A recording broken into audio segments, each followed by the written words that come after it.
we need to, we need to stop being cowards. We need to be able to have these tough conversations without being offensive. I mean, now once again, we also have to be a little, not just, how should I say this?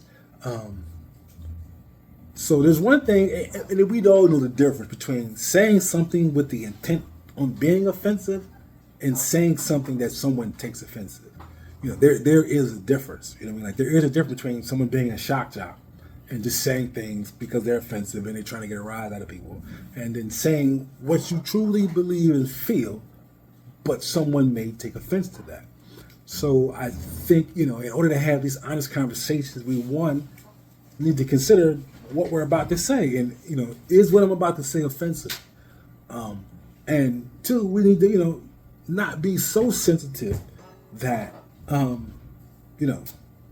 everybody has to tiptoe and walk on eggshells around us when it comes to dialogue. And we can't take everything so offensively, right? That we don't even indulge in conversation and dialogue no more. Like I had a conversation with a neighbor of mine. I live out in Allenwood, which is Amish country, right? So I had a conversation with a neighbor of mine about critical race theory.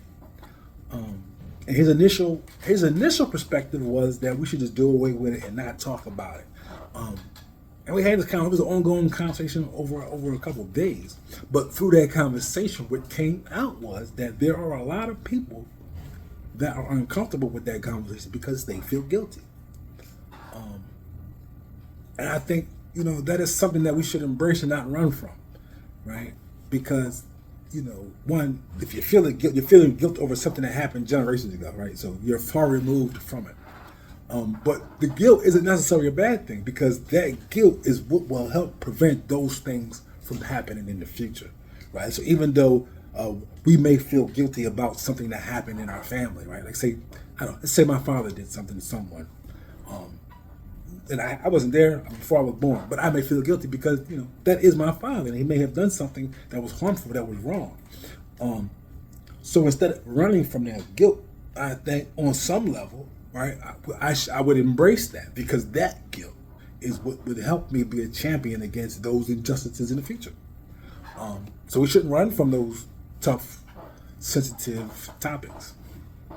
We should embrace them.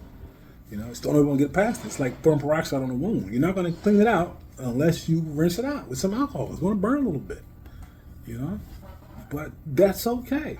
That's what lets you know you're alive. That little burning, right? And then after that burning is when you get the healing. And after that healing is when you can laugh, right? You can look back at that scar and you can laugh. Like, I remember when that happened. Now, granted, there are some things that are so tragic we'll never laugh about. But we'll be able to get to a point where we can talk about them without us getting upset, without us feeling guilty, without us feeling shame.